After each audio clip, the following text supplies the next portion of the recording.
ride today?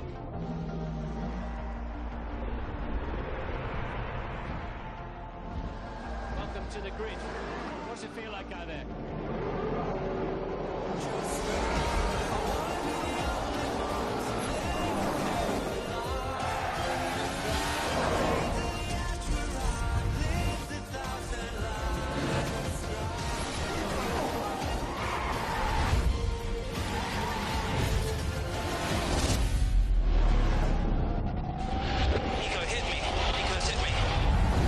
This is awesome.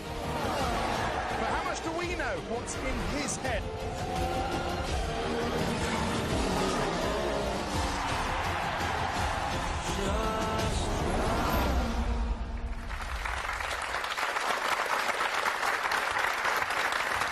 Hello and welcome to the F1 show. Joining us tonight, Lotus development driver Carmen Jorda and former Formula One driver Karun Chandhok. Well, what a week we've had in Formula One for news. We finally got an answer on Jenson Button's future after all the toing and froing. And another piece of the jigsaw puzzle that is the 2016 grid fell into place as Haas F1 announced Romain Grosjean as one of their drivers. We also have big news from Romain's current team, who it seems are one step closer to a majority takeover by Renault. And if that wasn't enough, the knock-on effect in terms of engine supply saw Manor secure Mercedes power for 2016. What a result for them. And we'll be getting all the reaction from that from Graham Loudon on the show a little later. So, Carmen, your news. Yes, so this week I've been in the sim, I've been working hard, and I did some good laps today, and we have some updates for Sochi. Love it. Excellent. Karun, of the stories, which is the biggest one for you this week? Probably the Jenson one. We knew the Romain one was coming. Same with the Merc, same with Lotus. Renault's been getting there. Yeah, so Jenson was good story. Nice to see him back in F1 again. Yeah, I know. He kept us guessing, didn't he? Yeah. OK, things have been tumultuous this season so far for McLaren, but finally some good news, as we say, for the Woking team. Languishing ninth in the constructors' table.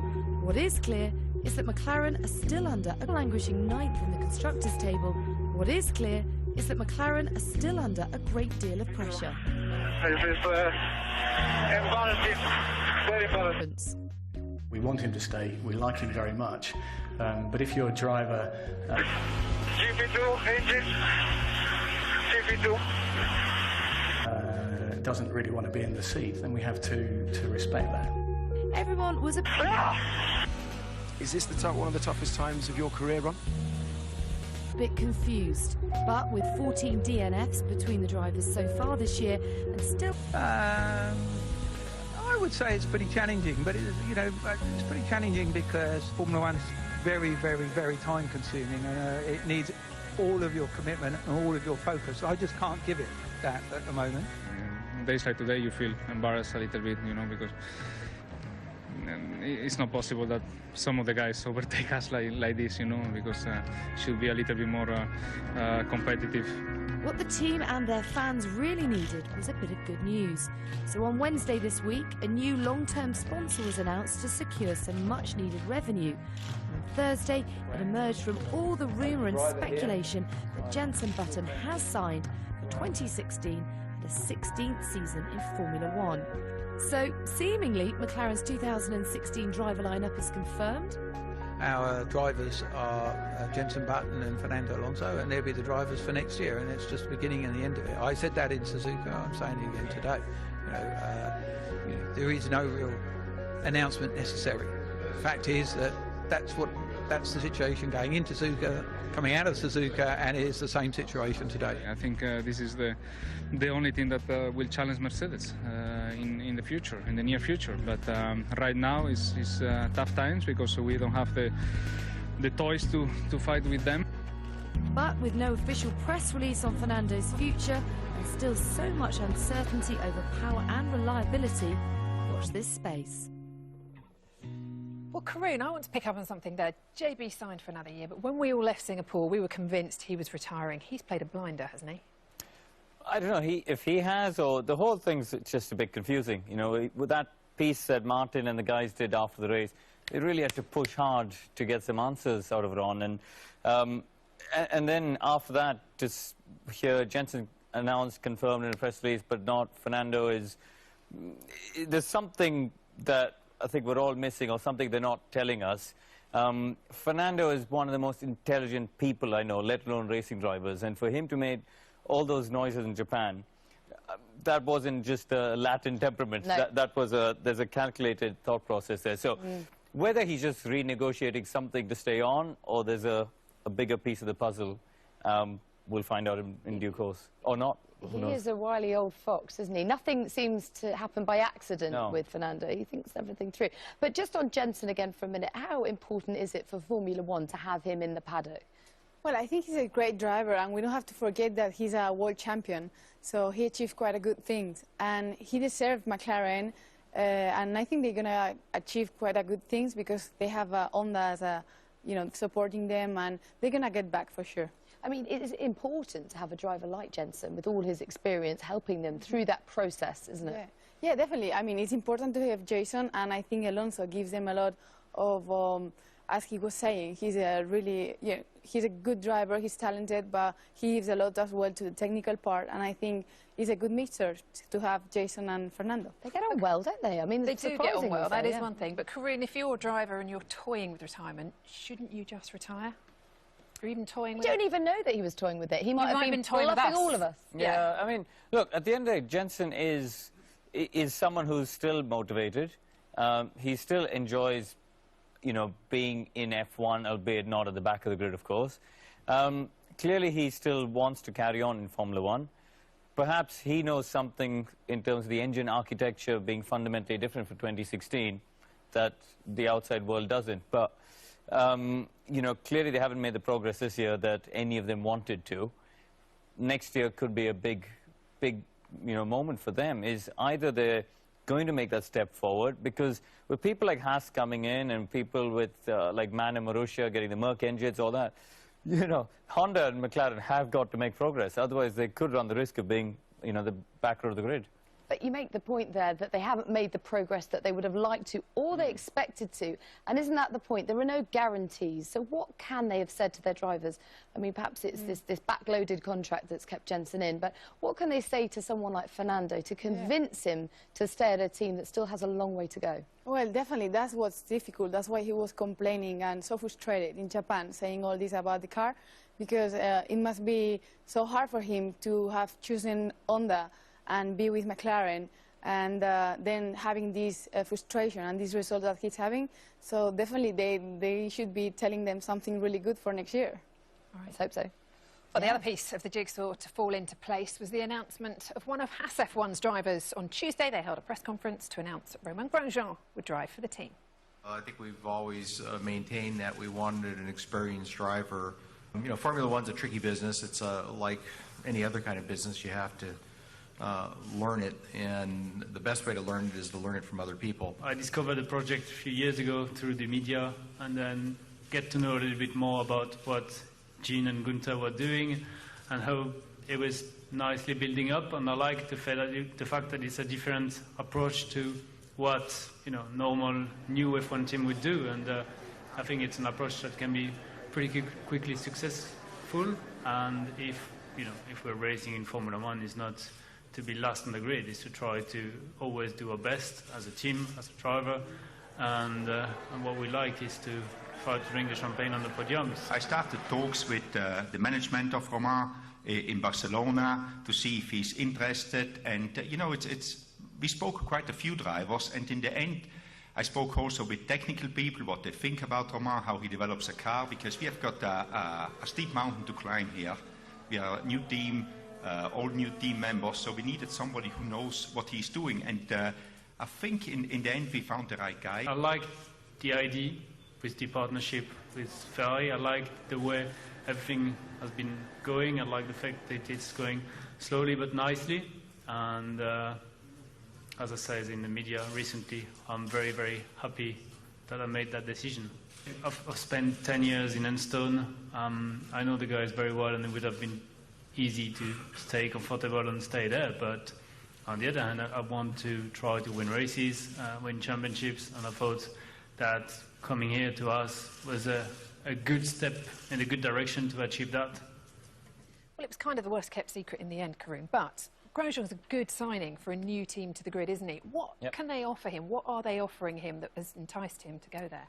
Well, Haas, to me, is a really interesting team to watch for the next few years. They could be the business model for what F1 teams need to be in terms of outsourcing, effectively. You know, they've gone to Dallara to outsource the monocoque and the aerodynamic bits. They've gone to Ferrari for engine, power unit and gearbox, suspension, various bits. So, you know, they're trying to build a Formula One team, you know, at a much smaller budget operation than perhaps at the top. And arguably, that's what Force India did. We know the McLaren deal earlier, now with Mercedes. So, to me, you know, this is a really interesting study to see how competitive they can be with this sort of business model. And, you know, the teams are constantly talking about cutting costs and how they need to restructure for this. And Haas's case could be the, you know, the future. So I think we really got to keep an eye on them. And people like Sauber, Force India, you know, God knows what happens with Toro Rosso.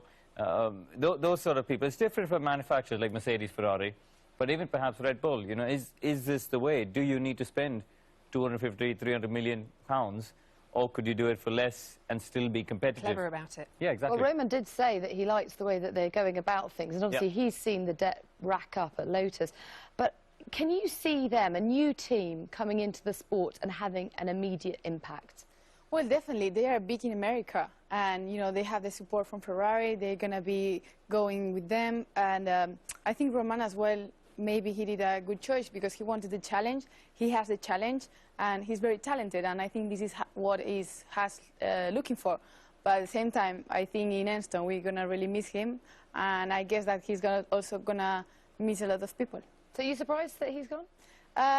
Well, he wanted a big challenge, so that's why he's gone. He had a big challenge at Lotus, didn't he? Different sort of challenge. Yeah, different. OK, let's remind ourselves why Haas have signed the Frenchman.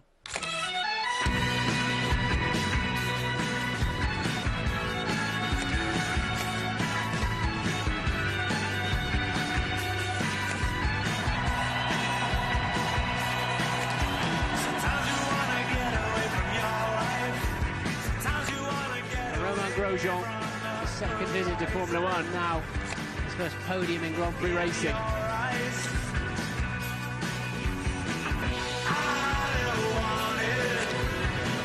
Roman Grosjean second on the grid. Tremendous last moment effort from Grosjean. P3, well done, well done. And incredible, one of the best race of your career, mate. I'm so proud. Fantastic, well done, mate.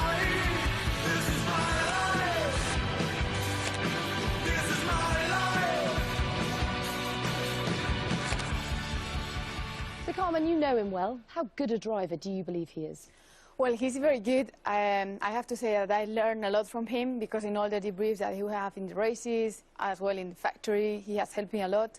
And he's very talented. He always, in the worst situation, he finds a good way to perform on the best. And as well, I think he's going to do a good job in Haas, because we could see it this year in Lotus. Most of the times that we were scoring points, it was because of him.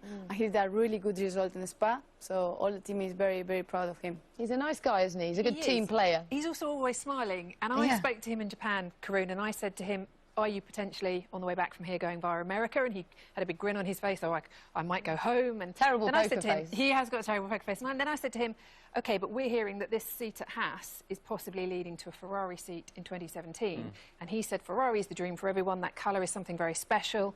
It would be great to end up there, but there are steps before that. Do you think Ferrari have got an eye on him? Is this a stepping stone for him to Ferrari? Yeah, I'm sure. I mean, look, Ferrari are they've got one of the longest, obviously the longest history, but one of the most coveted seats. You know, there's always a debate about what's Kimi going to do, and obviously we know he's staying for another year.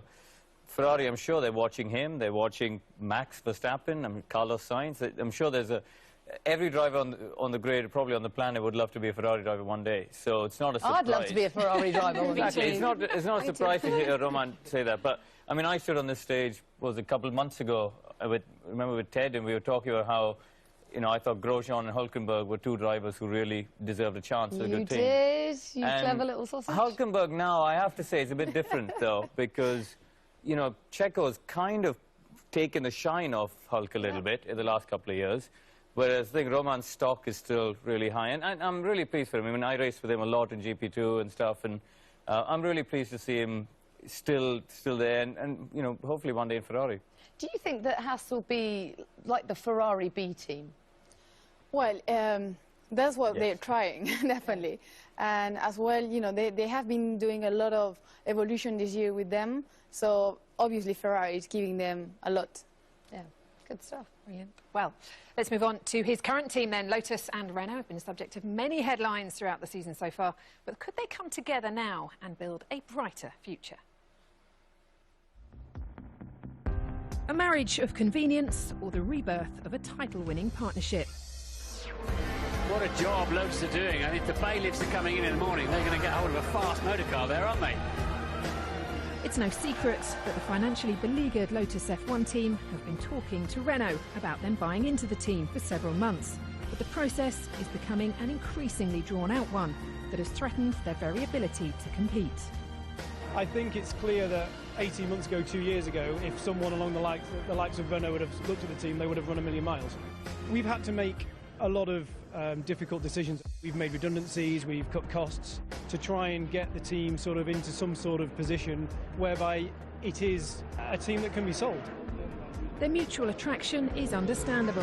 When Renault owned the Enstone team previously, they took both the drivers' and constructors' titles in 2005 and 2006 with Fernando Alonso. As the successful partnership with Red Bull became increasingly fractious, Renault could see the benefit that Mercedes and Ferrari were reaping by having everything in-house, and in May started the due diligence process to buy 65% of the Lotus team. We have no deadline. We have no rush. I think right now the deadline, the big target is to get engine under control, both from a reliability and performance perspective. Once this is done, we can focus on longer-term stuff. For their part, Lotus were already battling credit issues and several wind-up orders, but the negotiations with Renault impacted on their ability to trade, and it's been a battle just to keep going. In Hungary, the team only got their tyres from Pirelli just before first practice due to a late payment, whilst in Belgium, the team ran under the threat of having their cars impounded after a court action by their former reserve driver, Charles Pic. Things reached their nadir in Japan. The team's freight was delayed in its arrival, and their hospitality unit remained vacant all weekend. The team has also been to court regarding outstanding PAYE debts to HMRC, and after twice having the case adjourned, have now been given a final 70 days to complete negotiations with Renault. If Renault decided that they didn't want to buy the team or they couldn't come to an agreement, then we do have alternatives. And there's a number of alternatives, but they're alternatives that we have had to sit and wait for just to see what's going to happen with the Renault situation, and then we decide from there. In the meantime, the team have confirmed Pastor Maldonado will remain, amid hopes that his sponsors will make an early payment. But they've lost Romain Grosjean to newcomers Haas F1. And whilst the financial future remains uncertain, so too does performance on track. Can Renault provide a competitive engine and a return to the glory days at Enstone? Well, come on, there's no doubt that times have been tough. But I have to say, whenever we see anyone from Lotus, they've got a big smile on their face. Team morale, you know, you've really pulled together at a difficult time. What's it been like from the inside? Well, I have to say that seeing all this, of course, it's been tough. But, you know, at the end of the day, this makes us to be even more stronger inside us. And we don't mind if we didn't have any hospitality in Japan, but because at the end of the day, what we focus is in racing, in being on the track, and that's our main goal. So we don't mind to eat sandwiches. And at the end of the day, yes, right now there's a letter of intention. You know, it's something that this is something really good for the team. And this is like getting engaged before getting married. So hopefully we get married to Renault. Yeah, beautiful marriage. Only bridesmaid. If there is that marriage, who do you see sitting alongside Pastor? Because a lot of people assumed, obviously, with the French connection, it would be Romain. So who do you think? Ask her that. Is he going to be her? If it's not Carmen, who do you see sitting in that seat? Well, you know, I think there are a few drivers that are willing for this seat. But all I can say that I'm happy that Pastor is going to stay in the team because he's a really good driver. He's very talented as well, and he's really good with the engineers. He gives us a lot of information, and this is very important. He's so unlucky, though, isn't he? Yeah. We had this conversation because we talked about the incident. Well, Karun, I could bring you in, but also you have to admit sometimes when there is an incident, he gets the blame even when it's not his fault. But and why Jensen does he have the blame? But, hang on. I mean, I love Pastore Base, but there is a bit of a... There's two different blokes. There's one with the helmet on, one with it off. When you sit and have dinner with him, he's the nicest, most calm, gentle bloke on the planet. And then he tends to get caught up in some messes. Sometimes not his own fault, I agree. But he gets the blame even when it's not his fault, so it is I agree, exactly... but it's a reputation thing. He was very lucky, I have to say, because I'm listening all the time his radio, and he's really good. He's really calm, and you know, people see another side of him, but he's not like that. Yeah, so there, Karun. But tell us who you think then. So obviously K-Mag, Kevin Magnussen, John-Eric Verne, Jolyon Palmer. Who would your money be on? There's plenty of others, I guess. I mean, I think Renault have got, you know, they're coming in as a manufacturer team. They've got to show, you know, that they want to compete on the level of a Mercedes, Ferrari, Red Bull, people like that. They need to, I think, look at their lineup short-term and long-term. In the short term, they want someone with experience before they build up perhaps their own. You know, people like Oliver Rowland, for example, are within their program, could be a long-term prospect. You do realise Lasers is going to take the credit for Ollie's success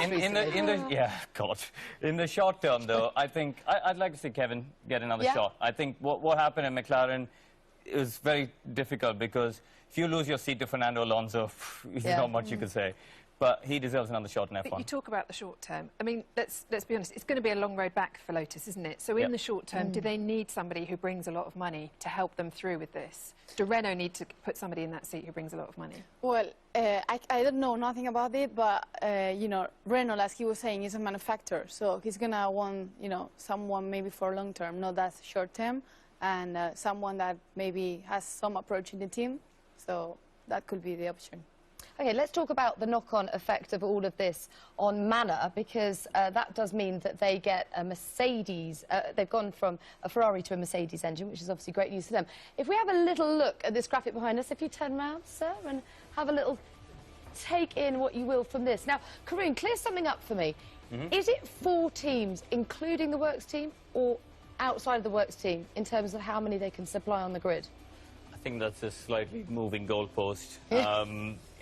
Look, at the end of the day, all of it, if Ferrari decide that they are going to supply Red Bull and Toro Rosso, for the sake of Formula One, I'd be surprised if anyone stands in their way based on what you've just said. But it creates two different things, right? One is a political thing. Does it become a situation where Ferrari are supplying nearly half the grid? And that gives them quite a bit of power to the voting rights, the strategy group, all that kind of stuff.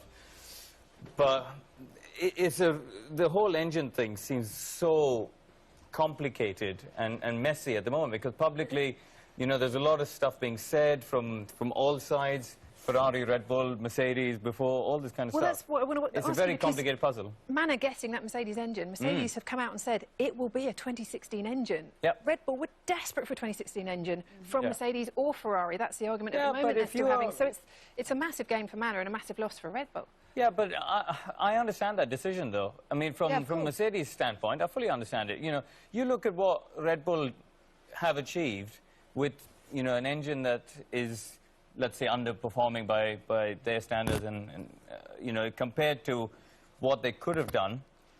Why would Mercedes have employed 1,000 people at Brackley and built up that whole infrastructure, spent a fortune to have a customer... There you go. You know, yeah, exactly. So it makes... Whereas with Manor, it's a real good, feel-good story. You know, they know, with all due respect, Manor's not going to be fighting for race wins. But it's a good story for Mercedes to say, look, we helped this team that were dead and buried 12 months ago to be competitive. And it's a great PR story for them. So I fully understand the Manor story. Yeah. OK, good stuff. OK, bearing all of that in mind, that we're going to run a poll tonight, and we want you guys to get involved. The question is, do you think that Red Bull will be in the sport next season? Simple yes or no, and you can do that by answering #SkyF1 yes or #SkyF1 no. Right, plenty more to come, but coming up we'll be looking at 2 of the stars of the season as Karun compares the stats of Max Verstappen and Carlos Sainz.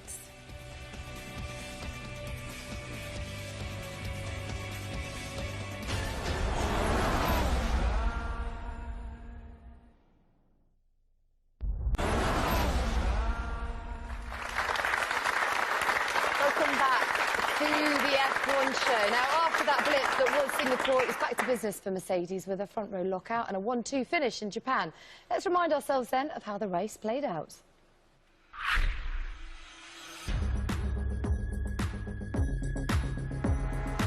And lights out, and away we go. Rosberg gets away cleanly. Ricciardo pulls out alongside Massa. They touch wheels as Ricciardo forces his way in. Hamilton's got the inside line into turn one. It's already going off. There is Sergio Perez and the Force India. Hamilton into the lead. Rosberg's lost another place. He touched wheels with Daniel Ricciardo to Felipe Massa.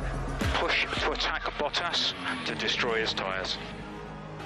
Into turn one. Verstappen on Alonso. The youngster does finally get his man. GP2 engine. GP2. There's a man trying to get fired, I reckon. Hard tyres for Sebastian Vettel. Rosberg down the main straight. Rosberg moves himself into second place, and the undercut works for Mercedes. It's the Japanese Grand Prix for Lewis Hamilton. The championship lead extends. Fantastic job, guys. It's great to be back up here. Thank you so much for all the hard work. OK, let's remind ourselves then what that did to the drivers. You'd have to say Lewis Hamilton is home and dry now, 48 points, the deficit to Rosberg. And then Sebastian Vettel, 11 points behind Nico. Roman Grosjean, he benefited from a 7th place finish in Japan. Sergio Perez losing out. Nico Hülkenberg up with 8 points, 6th place in Japan. Max Verstappen down. And Carlos Sainz a 10th place in Japan, also making gains.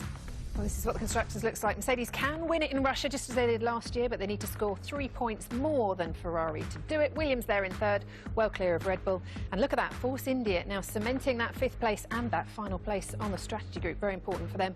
McLaren still just 17 points this season. OK, so you'd have to say that both, they're done, aren't they? I mean, you know, Lewis is going to be caught. Both, yeah, both World Championships. Yes. Done. Yeah, I think so. I mean, I think, you know, it needed Japan to be a Nico race. It needed a DNF from Lewis, a win from Nico to kind of turn it around. Obviously, we didn't get that. Yeah, it's going to be a big change now. Let's just look at this at the start of the race. Turn one. Nico said to me afterwards he thought Lewis was a little bit aggressive. Oh, what's your take on it? Come on. No, I don't think so at all. I mean, at the end of the day, it's done here. Look at that. Already Lewis has got the jump on him, fully alongside, and no, there's nothing, I would say, unfair onto it. Got to be ruthless to win a title. No, it's not even ruthless. It's a normal racing manoeuvre. They didn't touch. They didn't. No, there's nothing. You know, Nico tried to hang on and ended up dropping to 4th, but no, I don't think there was anything unfair about that. For you, in some ways, does turn one in Japan represent the whole championship? Just Lewis going for those extra moves, those extra points, those extra wins? Well, definitely we know how Lewis is now. So if we compare him to Rosberg, he has a much stronger attitude. So that's why he always wants to do this kind of overtakings, for example. And yeah, he's much ahead as Rosberg. So he's almost, you know. What do you make of Nico's body language in the paddock? Because this season he's been trying to say to me off camera and on camera, I'm racing better, I'm doing better. Lewis hasn't beaten me on track. Lewis has now beaten him on track in Japan. He hadn't in the past because he was usually in front anyway on pole. But body language-wise, do you think Nico seems a bit defeated this season? Well, Nico always wants to show up that maybe he's trying to beat him. And he has a different attitude because, as I said, Hamilton is more stronger and he's trying to use different ways to play with Rosberg maybe. But I think Nico is quite intelligent as well. So he's trying to get Hamilton in the side and trying to beat him in some points. But it seems to be that Hamilton is much stronger this season. Kareem, I'm going to send you down to the Skypad to reveal some of your wisdom, your infinite wisdom. So take it away. And you're going to be talking us through the Toro Rosso drivers. Yeah, exactly. We've had 2 rookies this season at Toro Rosso, Carlos Sainz and Max Verstappen. Both of them have been really outstanding, I think. Max has grabbed all the headlines for his age, inexperience relatively, but I think, you know, his moves on track have been the ones that have really been impressive. Last weekend at Japan, for example, this is Max versus Felipe Nasser through the S's, opening lap of the race. Really opportunistic, just slips up the inside. Nasser didn't even see that move coming and got past him. Later on, I'm going to just slow it down here. This was fantastic for me versus Fernando Alonso. Just look at that. On the white line, superb, you know, on the edge. This is exactly what drivers want to see. Brilliant commitment around the outside of Fernando Alonso, albeit with a bit of an engine disadvantage there for Fernando. But this move, psychologically, within the team is really important for Max. He's got to get it done. He comes from quite a way back, actually, on his teammate Carlos Sainz, under braking. And this is something we've seen time and again. Max, very, very good on the brakes. And I think some of it comes from his background. This is in Malaysia against Danny Rick, around the outside of turn 1. And again, hang on, slips up the inside. But I was saying, some of his background is from KZ Karting, the shifter karts he was racing in, amazingly, just 2 years ago. This one, he just kind of lunges up the inside of Carlos. Luckily, Carlos gave him a bit of room. So, yeah, his strength has been traditionally under braking. Here, though, just bravery. Around the outside of Felipe Nasser through Blanchimont. I mean, I've driven this corner a million times. It's quite a ballsy move to get around there. Under braking again. Look at how controlled he is. His hands just stable, the car knob dancing around. He's just keeping it all within himself. He doesn't look like a 17-year-old. Turn 1, Monaco as well, down the inside of Pastor. Again, got it stopped, gets the apex, gives Pastor just enough room on the outside. You know, there's no wheel banging. Here, youth perhaps getting the better of him. And obviously drove into the back of Romain. Completely his fault. But, you know, he lives and learns. However, he's I'm struggling a little bit. You've broken it. I have broken it. He's grabbed all the headlines. But I think Carlos Sainz sometimes doesn't get the credit he deserves. I think he's done a great job. If we look at this qualifying stat, for example, circle's the wrong place, but 9 ahead of 5 for Max. So Carlos has actually been faster than him on many occasions in qualifying. Points, obviously, 32 to 12. There's quite a big points deficit in sort of Max's favour. But a big chunk came, obviously, in Budapest. And Carlos has had 4 DNFs from mechanical retirements in that middle part of the season where Max pulled ahead on the points. If you look at, you know, across those 5 retirements each, yeah, you could say arguably it's equaled out. But all of Carlos's have come from mechanical ones.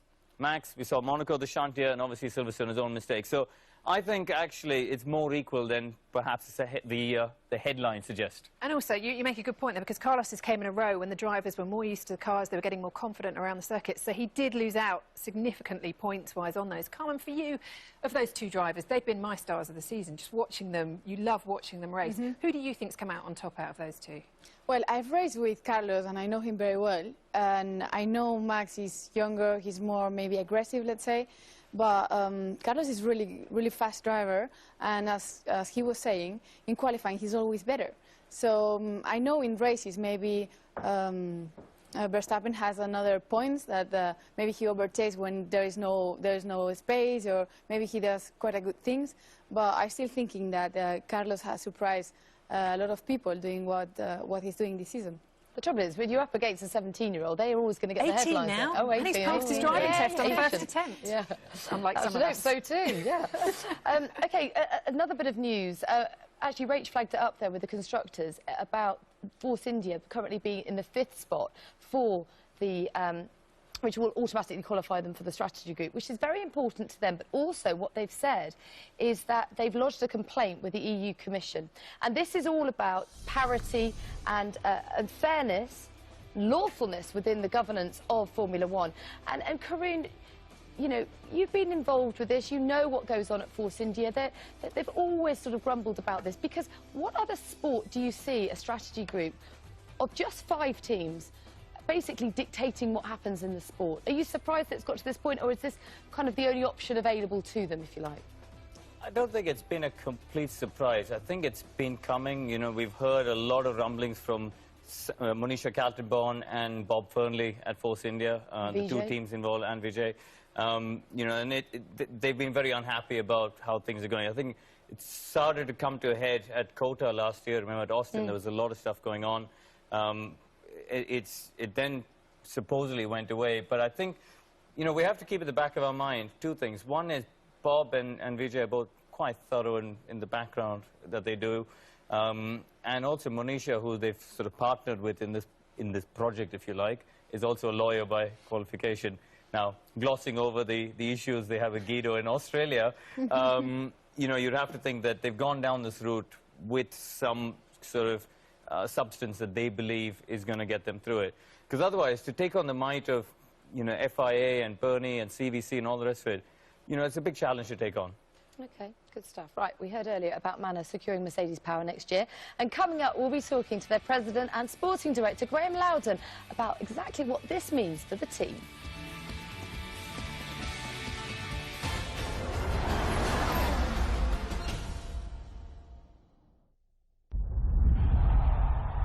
X corporate card.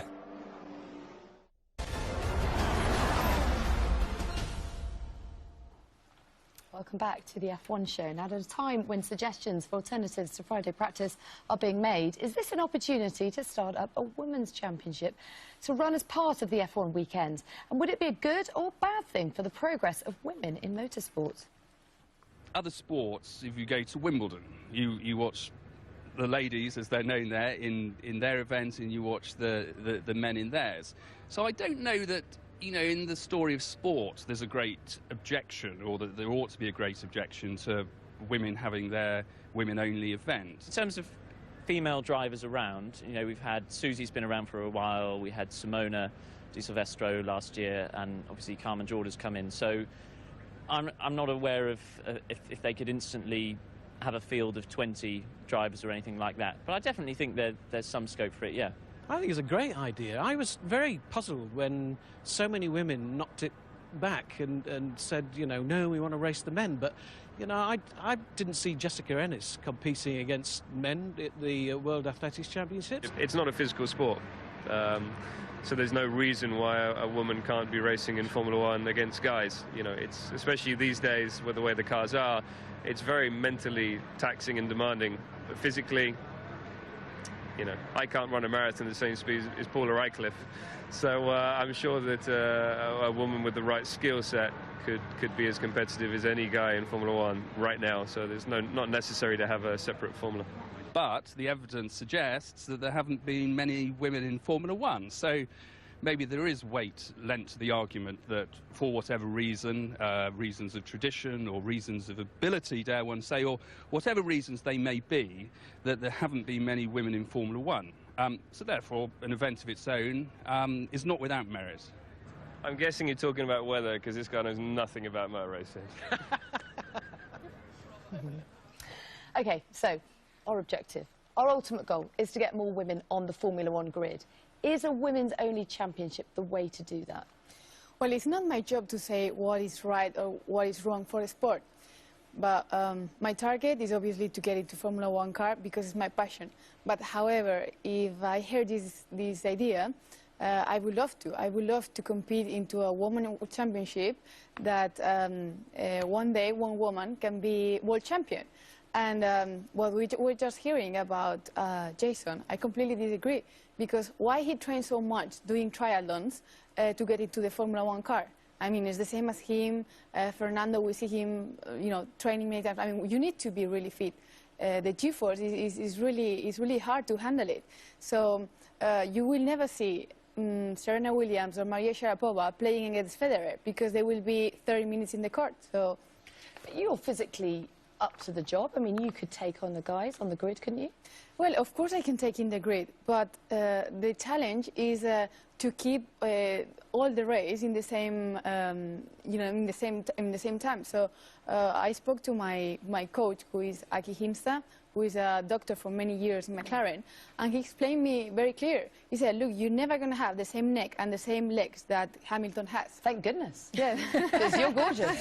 But do you think it needs, any women's championship, it has to be part of a Formula One weekend for the kudos, for the credibility and for the coverage? Yeah, definitely. I mean, I think it will be a really good idea. That's why Bernie mentioned it. I think he's a really clever person, and that's why he's putting out there. And it will be great if we can have it in the same weekends as the Formula One Grand Prix. I think crucially it's about the sport feeling accessible to women, isn't it? Yeah. And, you know, people need to feel, it's like female engineers, they need to feel like there are opportunities. Yeah. And I guess if you say, look, we've got this women's only championship, it's going to run on a Friday before a race weekend, so lots of people are going to see it, and then you've got the chance then to graduate, if you like, onto the full World Championship grid. Exactly, and you know, you could see it this year. There was a World Championship of soccer in Canada of women. So, you know, there are so much more women into sport, and all the sports are developing much more into the woman side, and why not in Formula One? How else do you get noticed if that doesn't happen? How else do you show your talent? Well, as I said, On the F1 show. You and me on a Friday night. In a car. As I said, my passion is racing. So however it's in a Formula One Women Championship or not, I want to get into a car and show that I can be competitive. All right, look forward to it. Thank you. Well, this time next week, we'll be in Russia. Valtteri Bottas was on the podium there last year, and he's going to remind us now what it's like to drive around the Sochi circuit. So I'm here with Valtteri Bottas to talk us through a lap of Russia. I've never been there myself before, never done a lap around there, so yeah, take it away. Yeah, it's actually not a bad track. It was pretty cool qualifying actually, and good weekend. I was P2 in the race, and it's a long main straight, then really hard braking. It's kind of a 90-degree corner. Easy to lock up into there? Very easy, yeah. And then it's very long, I don't know if it's the longest corner in Formula 1. Left-hander, just try to keep inside line, save the distance. Then 90-degree right, so there's a lot of 90-degree corners. The next one is very similar to the last corner before. So the key here is really just try and carry that minimum speed, use all the track always in the exits. Here again, another 90-degree or slightly less, pretty quick, using the curbs. And then left-hander. A little bit of understeer in the mid-corner, but got away with it. And then another 90-degree corner leading the back straight. And here, just the exit is the key. Is this another DRS zone that we're in now, yes, heading down? Yeah. Very to long the fast straight. left-hander? Yeah. And then it's a tricky braking. You need to put your car straight there, make sure it's really well balanced, all the corners, and then it's slow section, first right, then left, and now another chicane, left-right, using quite a bit of curves. So it looks like it's important to keep this one open around the previous left. Exactly, yeah. And then the last two corners, and had a bit of a lock-up. This was not the plan. Oh, hang on to it. Wheel spin there, cooked the rear tyres, and that was it. So is that what it was? It's basically the rear tyres giving up towards the end of the lap, Yes. and so you've got to be conscious of that. Very good first running Q3, so I had a good lap already. I just decided to try and go for it. So even with the other lap, I don't know if it was a P2 or P3 in the qualifying, so that was still okay. Had to try. Well, yeah, you've always got to push it to the maximum in qualifying. But, yeah, I mean, it looks like you're fully on top of it until that point. So, yeah, best of luck and show us how it's done next time around. Thank you very much. Good luck. Thanks. Well, that was his lap last year, Karun, but, crucially, they've changed the tyres this year. They were soft and medium for last year's race. It's soft and super soft. Does that mean Mercedes are going to struggle and it's all going to be thrown wide open again? Probably not, but who knows? I mean, none of us on the planet would have predicted what happened in Singapore. So, yeah, let's go and see, really. But it's good, actually, though, for the racing, isn't it? The tyres have been changed. Yeah, yeah. No, I think so. I mean, last year's race was a very predictable one-stop. Yeah. I mean, Nico did, I don't know, 50-something laps or something after his And he made his way flat through the spots. field after that. Yeah, didn't he? exactly, and that's not good for the racing. So, no, I think it's good we've got tyre change. OK, right, we told you a little earlier that Manor had secured Mercedes power for 2016, and we can talk now to their president and sporting director, Graham Loudon. There you are. How are you, Graham? Yeah, I'm good, thanks. Great to see you, great to talk to you. And just tell us what this means to have Mercedes engines in your car next year.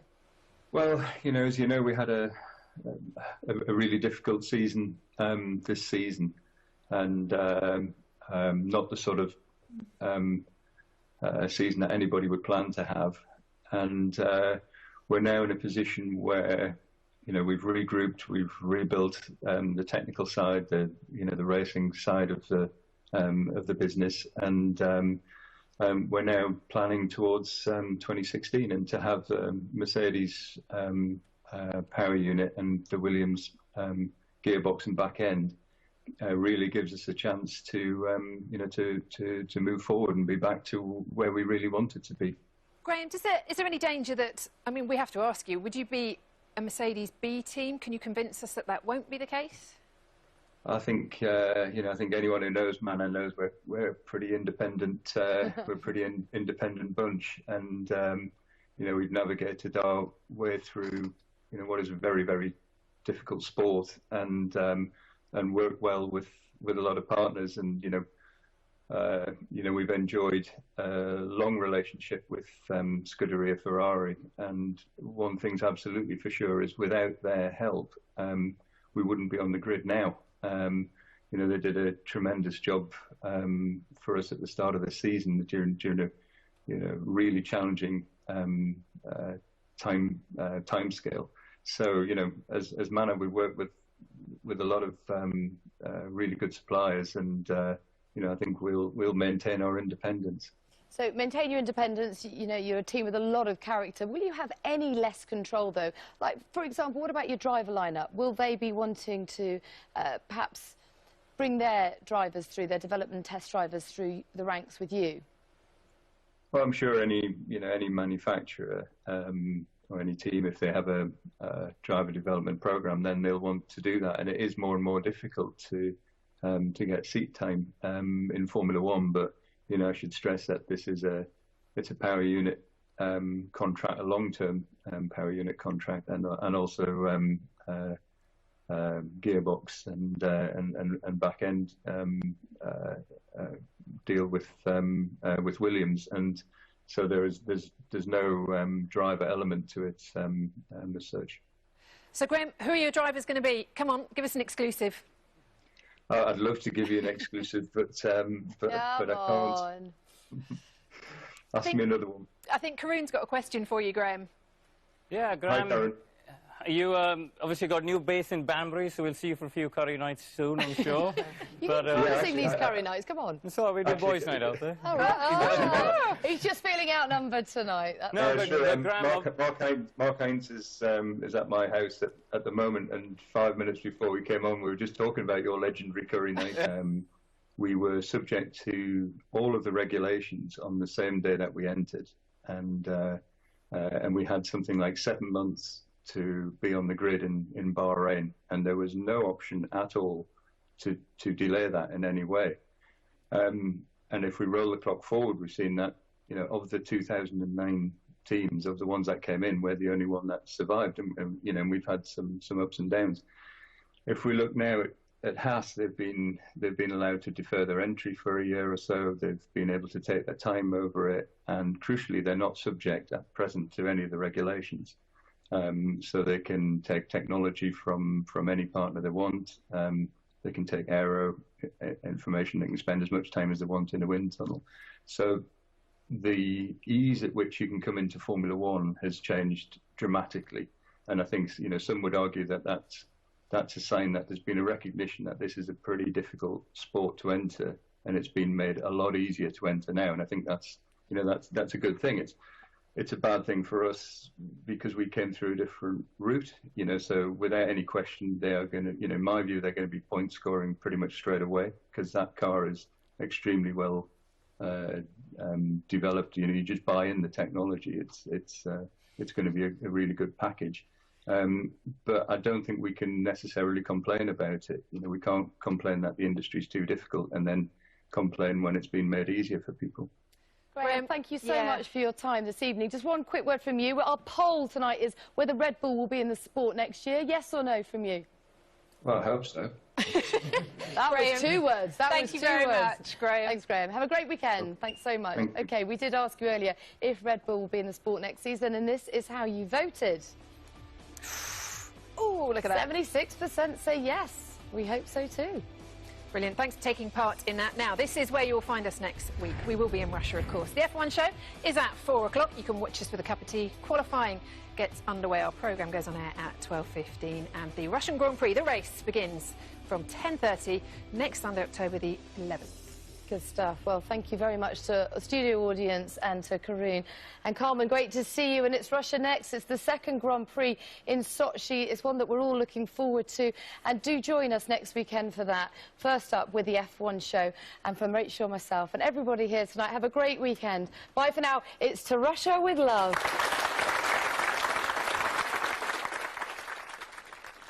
Enjoy Sky Sports F1 Live. On all screens, on the go, and the best bits on demand.